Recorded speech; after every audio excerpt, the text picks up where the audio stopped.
We are talking to Rob Kabera today. So excited for this conversation. And Rob, welcome. Hi. Hi, thank you for having me. Oh, yeah, we're so happy to have you. Before we start the interview, I'm wondering, did you have a favorite TV series when you moved to Memphis at age 11 that you couldn't wait to watch when you got home from school or whatever? I loved the Bernie Mac show. The Bernie Mac show? Oh, That's right. nice. That's right. Hmm. Yeah. And did you like learn things about like Black American culture from that show? Amazing sense of humor that guy had. Yeah. Mm. It's true. It's true. That's a classic show too. I have to revisit that show. Thank you for that. I am Laura Cathcart Robbins, and this is the only one in the room. But I'm never the only one in this room because, as usual, my boyfriend, producer, and co-host Scott Slaughter, who I call Hun, is here as well. Hi, honey. Hey, honey. So today, Hun, like I said, we're talking to Rob Kabera. I'm going to tell you about him. Rob is a native of Rwanda, where he and his family lived through the 1994 Rwandan Genocide. He and his family spent 6 years in refugee camps, and he was 11 when they were resettled in Memphis, Tennessee, here in the States. After Stanford, Robert founded alternative credit rating agency Credimarks with the objective of helping to extend credit into traditionally underserved markets, aka poor people. Robert has helped over 50 energy companies in 9 countries provide clean tech to 6,000 people living off the electricity grid. Rob is the co-founder of and COO of Sync Energy AI, a no-code energy analytics software company. More recently, he was added to the 2018 Global U.S. Forbes Under 30 list in the energy sector, which is so cool. So Yeah, impressive, right, hon? and that explains why he was so patient during the setup. Yes, yes, he was so patient. We Um, were struggling. we were struggling, but we got it all together. Hmm. So, Rob, I always ask our guests when they start, how do you identify? I identify, believe it or not, as a universal citizen. Since surviving the genocide, I have no real roots to Rwanda, which has opened up sort of the universe. So I have no allegiance to any one location. My allegiance is mainly to my cause, which has been access to energy. Excellent, excellent. Thank you for that. So, you were born in Rwanda in 1988 rather. Sorry. Um, That's right. right, and you're the youngest of 7. That's correct.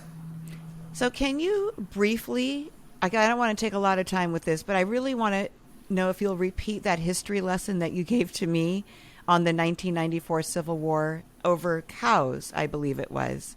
Do you know what you're talking about? I mean, what I'm talking about? Absolutely. This is, Okay. we'll make it a 30-second crash Yeah. course on the history of Rwanda. Okay. And Rwanda is a country located in East Africa. It's known for, if you know Jane Goodall and the lowland gorillas, that's where they are from. Very hilly. And during colonial times in the early 1800s, when Germany first came, they wanted a way to rule most of the land but deal with few people. And they realized that in that society, having cows was a sign of wealth. But there were 2 tribes of people: the nomadics that depended on cows, who were the minority, like 5% of the population. Then there was those that lived off the land, who were Hutus and Tutsis. So that's where this Hutu and Tutsi idea came from. It has nothing to do with physical attributes. It has everything to do with your way of life. If you're Tutsi, you depend on cows. If you're Hutu, you depend on the land. Mm. Fast forward 100 years later, when the Belgians came to Rwanda in the early 1950s, they said, hey, this doesn't make sense. Why are few people in charge of the many? So they put the Hutus in charge and kicked out the Tutsis. And what we saw as the genocide in 1994 was those people that were kicked out in 1959 coming back to reclaim what was theirs. Wow, that was so succinct and so informative. Thank you so much. You're so thoughtful. I love the way you talk. Everything that you say feels like it could be, given from the podium of a classroom or a college auditorium. But thank you for that.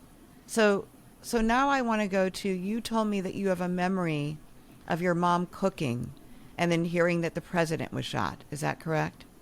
Yes, so people ask about the war and how it happened. It wasn't anything gradual. It happened overnight, whereby it was literally Wednesday, April 6, 1994. We're at home in the evening. Mom is cooking in the kitchen. She's a phenomenal chef, always has been. And we're all telling stories, listening to a radio talk show. And around 7:30, 8 p.m., we hear two loud blasts in the distance. And half an hour later, there's an announcement on the radio that the president's plane has been shot down. And they say no one should go out. By midnight, there's gunfire, and that is how the genocide started. Instantly, overnight, none of us were ready for it. That's incredible. And how Yeah, old that's were you crazy. then? I was 5.5. 5.5. Yes. So it wasn't just the president was shot, his plane was shot down. Yes, his cabinet and then- members were there, and I think the president of Burundi was also with him. They had just come from signing a peace treaty somewhere. Wow. Wow. And so after the plane is shot down, there's basically mayhem, right? Correct. Where everything around you erupts in gunfire and probably, people trying to get safe, right? Like somehow make themselves and their family safe. What did you guys do after that? Your family? Yes, so the first few days we were in the house in hiding, but we realized that we were not safe there. And so my father had dug a tunnel in the back of the house that he used to keep his equipment in. And at first it was just my family members, but then we had neighbors of the same sort of faith that were in danger, of the opposite tribe. And so my dad brought them in to our house for hiding. We ended up being 17 people that spent 22 days in the tunnel. Okay, so wait, what tribe are you? I'm mixed. So my mom is one tribe, my father's the other. But when the war No first way. happened, it was the people opposite the president's tribe that were getting killed. And so some of our neighbors that were of that tribe, he brought them home because he knew that they were going to get killed if he didn't hide them. Wow. Wow. So this tunnel that your dad built, what kind of equipment did he have that he needed to put in there? He was a metallurgical engineer, which he would refine raw minerals and rocks and turn them into finished product, like your axle in your car. And so he felt that the safest place to keep them was sort of underground from theft, because this was expensive equipment he had financed from Germany, I think it was. Amazing. So this wasn't something that he dug then with just a shovel. This was a built tunnel? He had dug it, I think, over 3 years. So he would bring 3 people years. from his village to dig it and then take them home.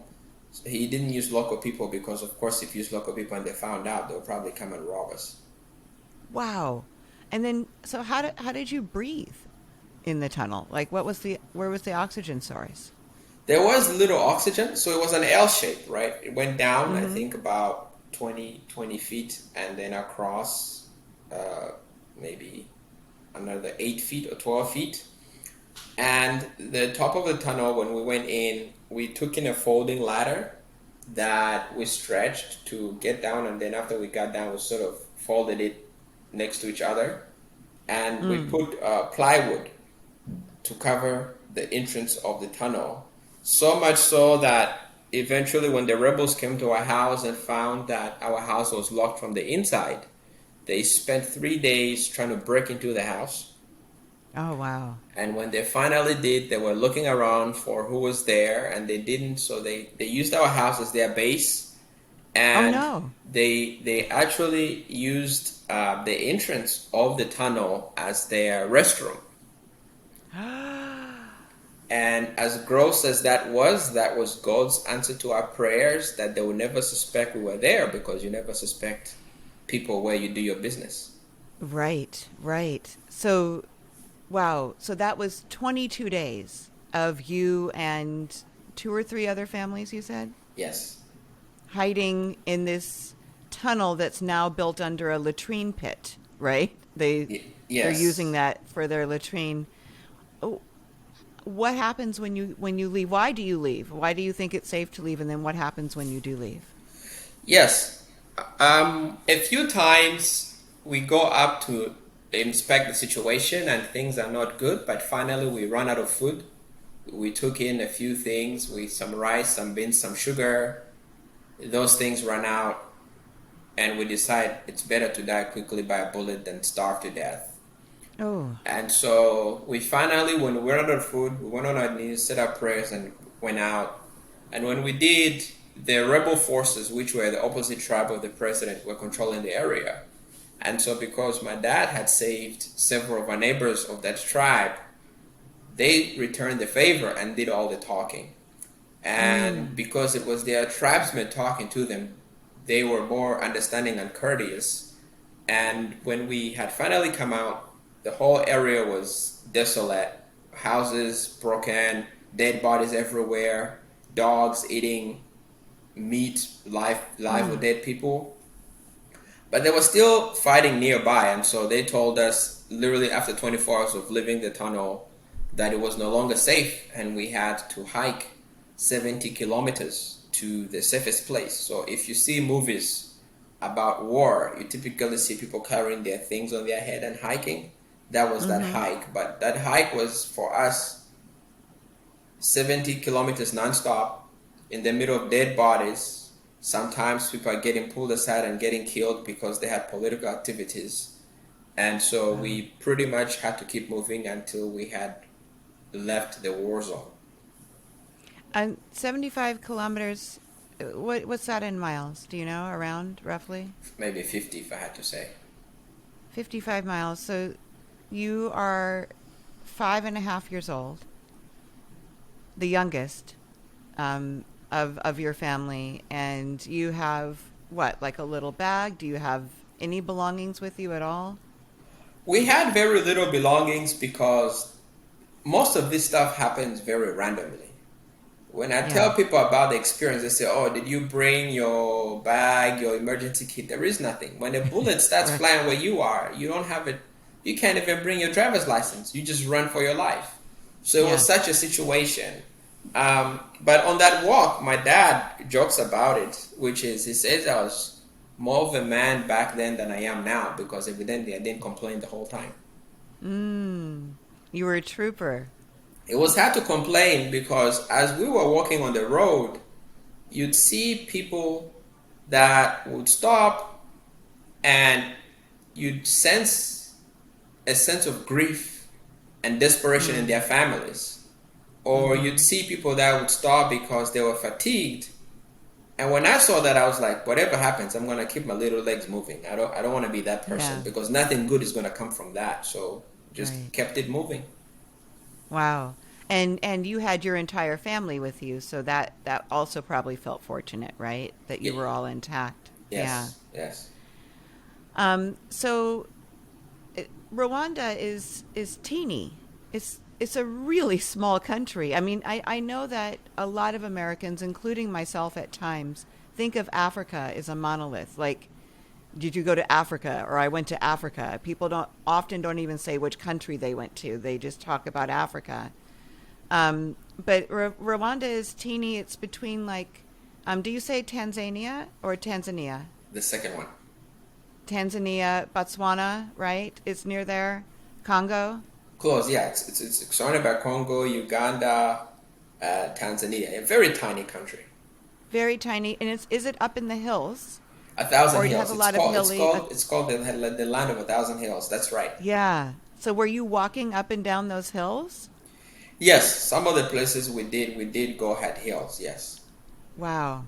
And then you end up where at your refugee camp? Where is that? What country was that in? We ended up in several refugee settlements. The first major one being one in the Congo, which Mm-hmm. in itself is literally people living in sticks covered by turf.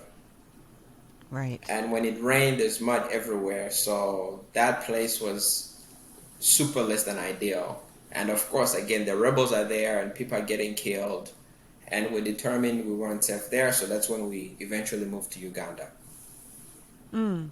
And so at this point, your parents understand that they're not returning to your home where you grew up in, where you had where they had established their family. They know they're not returning, or are they waiting to return? At this time, I think it's a no. You are Mm-hmm. hoping that the violence is going to end. But as we know, I think the Rwandan violence lasted a good 5 years. Yeah. And so Yeah. my father's objective was to get us as far away from that violence as possible, which is why we ended up tracking through 5 countries all the way down to Botswana. And that's where we spent 3 years Right. in a refugee camp there. Okay. And then, so how old were you when you were resettled to Memphis? When I resettled to Memphis, I was in 2000, 11 and a half. I wanted to go back and say my Yes. father hiding the neighbors in the tunnel was him essentially signing his death warrant. And that was Mm. my first and most important lesson in service leadership. That has inspired everything I've done. Most of my work in energy, in credit scoring, in my current job in predicting disasters of the climate, it's how can I use my gifts in math to help as many people as possible. And I know that because he put everything at risk, but he lived such a happy, fulfilled life ever since then. He never talked about it, but you can Mm. tell what he had done in the war gave him a sense of satisfaction. And so Mm-hmm. that was the earliest and probably most important career lesson I've ever had. Oh, yeah. I mean, to see that at that young of an age, and see that selflessness and that self-sacrifice, for the good of the whole, for the good of the people, um, who to be willing to, like you said, to die so that others might be saved, is is very rare. It's rare. It's not something that we see. It's certainly in where we are today in society. But even the stories that came out of times before, those are still rare stories. So your father, you're fortunate to have him as that role model, and I'm sure he's extremely proud of you for carrying on that work of service. So yeah, even before we go to where you were in Memphis, when you guys were in that last camp at Botswana, now your parents have the idea that they're not going back to Rwanda. Are you guys looking forward to going to the States? How quickly does that process happen? Absolutely. And I know one of the themes of your show is starting over and Yeah. moving on and resilience. Yes. And no group of people understand that concept more than immigrants or refugees. Because every single country, every single location you go to is the start of a process. And everyone and everything is scheming against you. So it requires a tremendous amount of resilience. And as Scott mentioned at the beginning of this show, we struggled for 15, 20 minutes on how to get this started. But I can tell both of you have a very high level of resilience because, in my opinion, the average American would have been like, yeah, let's just reschedule. And so it's Mm. the ability to push through and push through and push through. And to answer your question on how it relates to this topic is, did they know what was going to happen? The answer is no. And so how did that affect your mental state? When you Mm. have hardships, you can either let those things frustrate you and cause you. There was a lot of people in the camps that were mentally unstable, that were angry. Or you can be grateful for every day because you don't know what tomorrow is going to bring. And when you do that and you don't take tomorrow for granted and you're very busy appreciating today, I can tell you now, the time in the camp in Botswana was some of the best days of my life, because never Wow. once was tomorrow promised. It was a blessing to see the sun rise. It was a blessing to see the sun set. So in between, you made the most of it. So I think people that are, whatever demons they're dealing with, I think if you focus on being able to rebuild yourself and make the most of the day, the hour, the minute, you realize that there's a saying, right? That there's two ways to view time. When days are long and years are short, or when days are short and years are long. And you're typically happier when your days are long and your years are short because you have more memories. And you do that by being grateful and focusing in the here and the now. Yeah. Wow. That is a life lesson for sure. I mean, it's a lot of the way that Scott and I have dedicated ourselves to living, which is one day at a time, but that's even broad. We really live moment by moment. It's important to us that we don't spend too much time worrying about what tomorrow brings. And I think because of that, we can really enjoy our lives. Like, they're pretty fantastic. And we're at the stage in our lives where we can enjoy just being with each other too, which is nice. But I love that. I love what you said. So when you did find out that you were going to Memphis, was that like the day before? Did you have like a week? Did you have any idea what America was like or what Tennessee was like? We had no idea. The way the process works is, while you are a refugee applying for citizenship, they keep you in a camp. And that process can last anywhere from 3 years to decades. And when the country rejects your application, there's 90 days for someone to sponsor you to go somewhere else, or you're deported to where you came from. Oh. And the experience of waiting to come to the U.S. was actually a very concerning one, because we didn't know whether we were going to go somewhere else or we were going to get backtracked down to step zero. Yeah. And so when the UNHCR found a sponsor for us, we did not believe it was happening until we landed in New York City. Because to fly to the US from Botswana, you first go to Europe, and then you go across across the Atlantic to New York. And when we were flying from Botswana past Zimbabwe, past Zambia, past Tanzania, you pass Rwanda before you go north. And that leg of the flight was like, yep, they're definitely taking us back.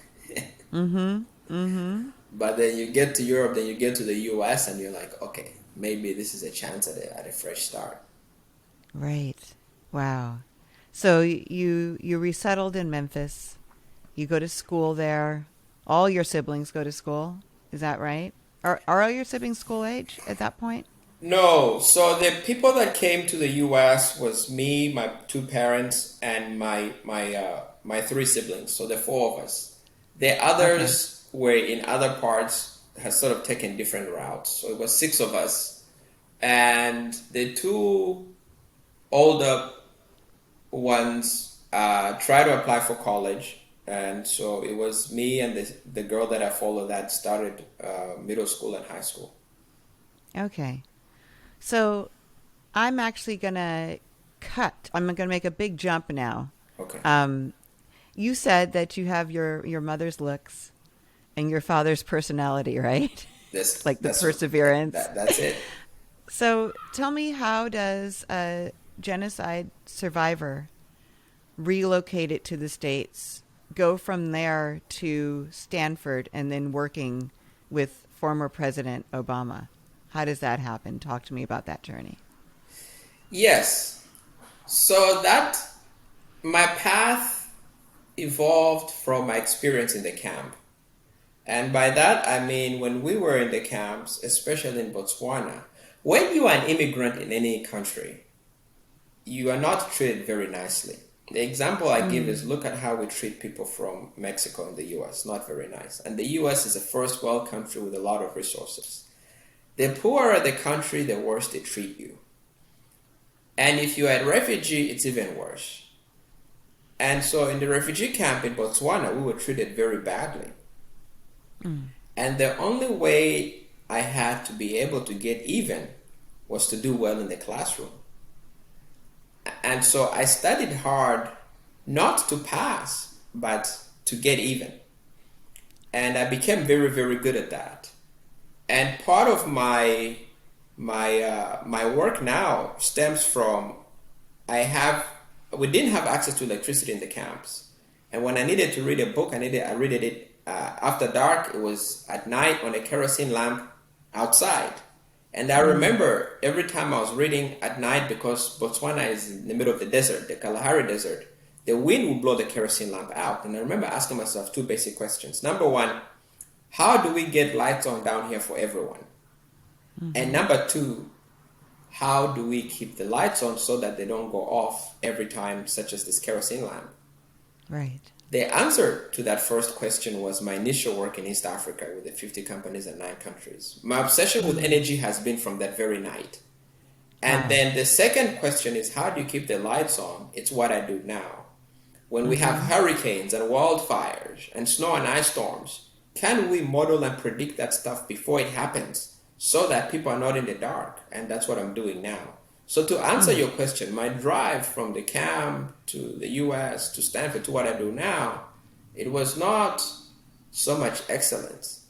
It was survival to the extreme. Incredible. Incredible.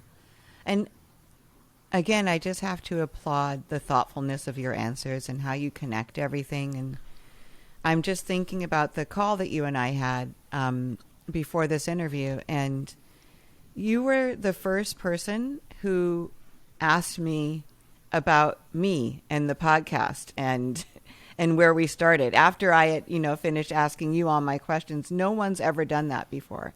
And you weren't asking like, what's the podcast about in a very general way.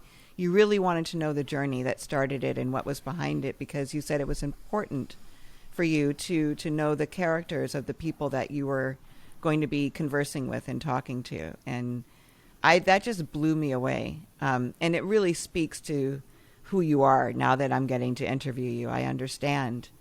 And I also understand your success in this field, because this is what you must bring to your encounters with everyone, is that same kind of thoughtfulness. And like Scott was talking about, that patience, and that ability to observe, your surroundings and see when and where to engage and how to serve people. When you and I talked, you told me that, could this be right? I have it in my notes that 90% of Africa is not banked. Is that right? Did I have that wrong? That's correct. That's correct. Mm-hmm. So tell me what that means and why that was a call to action to you. Yes. So going back to my obsession about how do we bring lights to everyone. When I went, after I graduated in 2011 from Stanford, I worked for a large engineering company for a while. And then I became interested in how can I bring electricity to people living off the grid. And this is when Obama had just done his Power Africa initiative. He got $43 billion to try and electrify Africa. And a chunk of that was for off-grid Africa. It was done by a U.S. agency. And I was like, hey, I know energy, I know Africa, I can speak 6 African languages. This is an opportunity for me to go and do something about it. And when I worked with those 50 energy companies in 9 African countries, it became very clear to me that the biggest problem they had was not access to energy or education or health, it was money. Now, the US solved that problem 100 years ago with the FICO score. In America, if you have a good credit, you can have a house, a car, a student loan. And so even if your income is tiny, you can still have access to basic needs. And so when I realized that people on the continent make very little money, it was how do we create a credit system for them to be able to get the resources they need for that solar panel, for that tampon, for their kids to go to school, for that pill for malaria, whatever it is they needed. And so I was interested in how do these people get access to money. And it turned out majority of them do not use bank accounts. They use informal lenders, loan sharks, payday money people, crazy interest rates. Yes. And that system was very inefficient. It took weeks, sometimes months. You needed to give up a lot of collateral. And what I did in a very short amount of time was I developed a credit scoring system that allowed people to be credit worthy, to get a loan within minutes, to be able to get the money they needed at an affordable interest rate so that they could get access to that solar panel or whatever else they needed. And that Credimarks is actually now being used in 4 countries by 120 teams to lend $2.5 million to 5,000 businesses every week. Wow. Yeah. Wow. Congratulations. Yes. That's incredible. You know, and while you were talking, I was thinking that so many places in our poor areas of town, in the inner cities here in America, it's the same. Right. It's not banks, but payday money lenders, probably just people like loan sharks or people, just individuals loaning money to groups of people at a high interest rate. Can you do that here too, in the inner cities? Have you thought about that? We've thought about it, and there are a couple of companies that are doing interesting work in that space. Yeah, but for me, my drive, the credit scoring was a way to allow those people to have more money to buy more panels. So everything I've done was about how do they get those lights that I didn't have for six years in my life. Yeah, yeah. And then, so for the last, I think it's 4 years, you talked about, you've been working on a bank for farmers, right, in Ghana, because you mentioned your work in Ghana. Is that correct? That's right. So that was another discovery, which was majority of the people that are not banked and therefore do not have electricity are smallholder farmers. Africa has, and I mean the whole continent, something like 500 million smallholder farmers that are not banked. But if you look at farmers, especially cocoa farmers in Ghana, it's a very interesting story, and I'm going to summarize it in 30 seconds. Smallholder farmers, 2 to 3 acres in Ghana and Ivory Coast, grow 70% of the world's cacao. Cacao is the key ingredient to chocolate. Chocolate is a $150 billion industry. And these people are all living on less than $1 a day, which is obscene. However, demand for chocolate has been growing at 4.5% since 1996. But because these farmers are so poor, their productivity has been going down. They're producing at 10% of what they should. And when I did my credit scoring and I credit scored people, I found out that the farmers, everybody else had default rates of 30, 40, 50%, but the farmers were always paying back their loans. So I became interested as to why. So I moved from the city and I spent time on the farms in the bush. And I realized if you give the farmer time enough, you give him the loan before he plants his crop, you give him time enough to harvest and give it back to you, he is going to pay back the loan 100% of the time. So in theory, every farmer, at least smallholder cocoa farmer, has a perfect FICO score. And they are able, and there's huge demand for their crop because cacao, the crop itself, is pre-sold more than Apple products. So 85% of cocoa is pre-sold before it's even harvested. So they have a market, it's in demand, they're credit worthy. Why not bank them?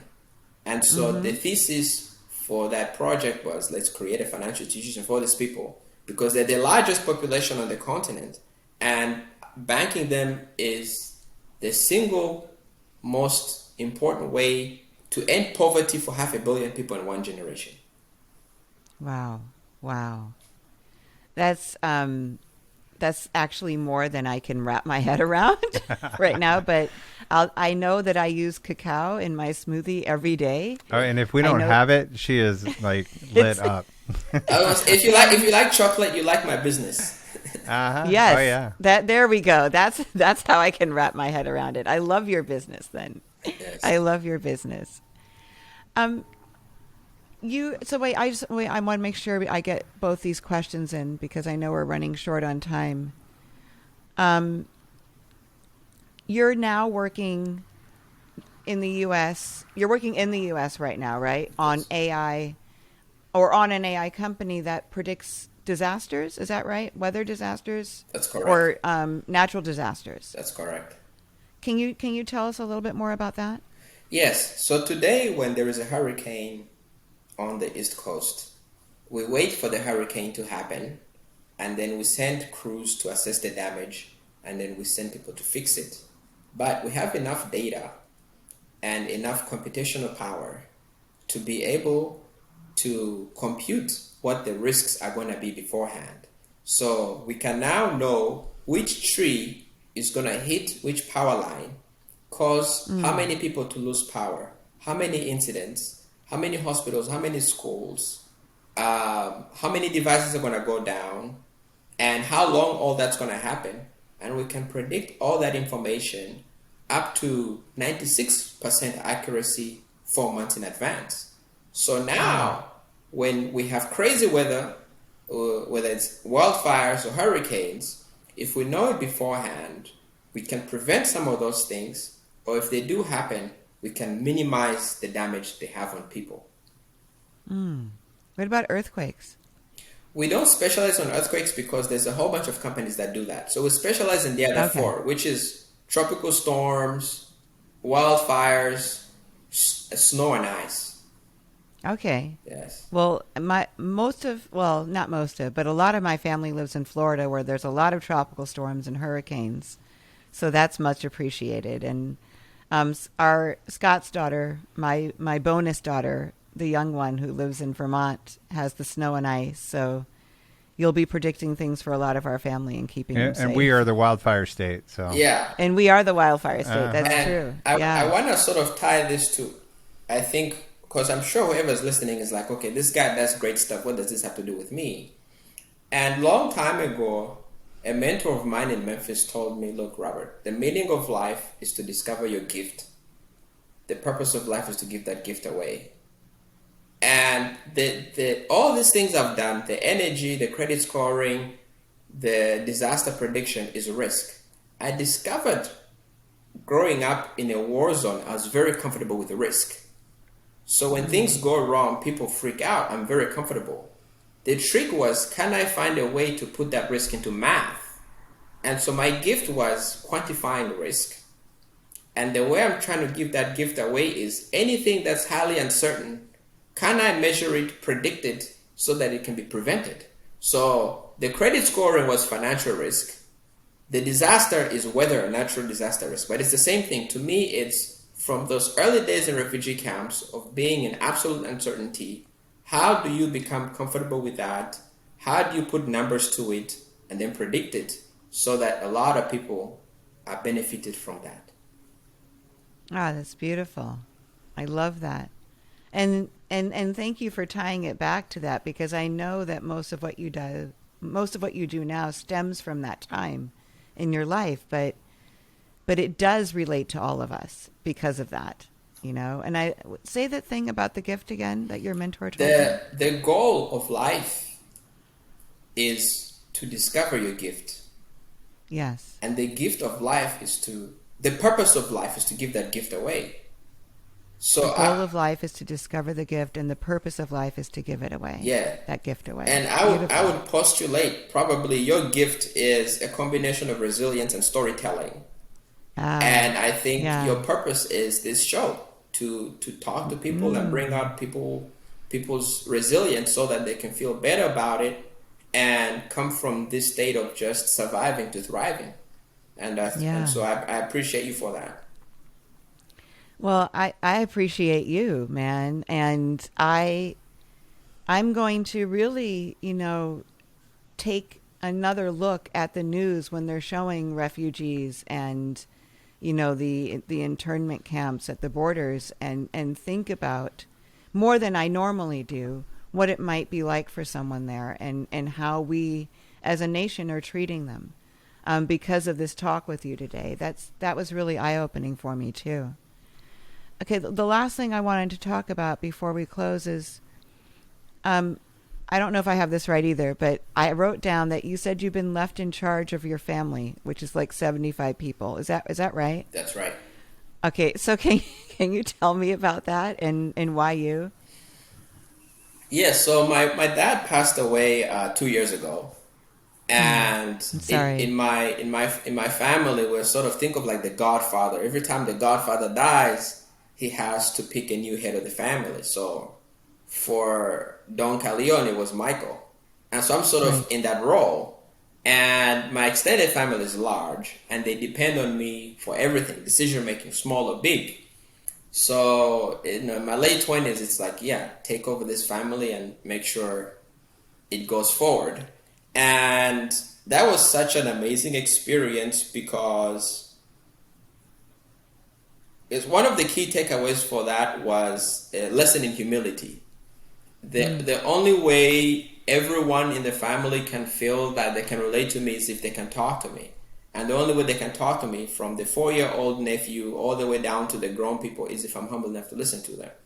And humility has come in handy, because if I apply to other parts of my life, for example, in my work, if I am humble enough to ask for help, it's when I'm able to get the most done and really have the greatest amount of sort of progress. And more importantly, I think, broadly speaking, if you are humble enough to put yourself aside and others ahead of you, it's when you're able to accomplish a crazy amount of things. So that role has really allowed me to put myself aside, both in my personal and professional life, and I've been able to be very happy, do a lot more, and just get a lot more accomplished. Are how many of them are here in the States, or are they everywhere? We are everywhere. If I had to say in the US probably 15 to 17 people here, yes. Well, it sounds like your father chose the right person for this role. And what a principled life you lead. It's really beautiful to be able to witness that. That's actually all my questions. You answered everything I have. Scott's going to talk to you a little bit more now, but tell me where people can find you, Rob. Absolutely. So I have a website, Robert Kabera, RobertKabera.com. And obviously I'm on LinkedIn. They can also find me on there as well. Beautiful. Well, gosh, thank you. This was a conversation. I mean, I whittled down my notes so that we would fit in this hour. I could have talked to you for a lot longer. You're a beautiful speaker, and your story is incredible. And thank you for coming to tell it on the show. Thank you, Rob. Thank you very much for having me and persevering through our initial glitches. Yes. Yeah. Thank you for coaching us through it. Yes. Yeah, you set the mood, so it was easy to follow. Wonderful. Yeah, thanks, man. Hi, I'm Rob Kabera, and I'm the only one that survived the Rwandan Genocide, spent 6 years in refugee camps, and ended up on Forbes 30 under 30 list.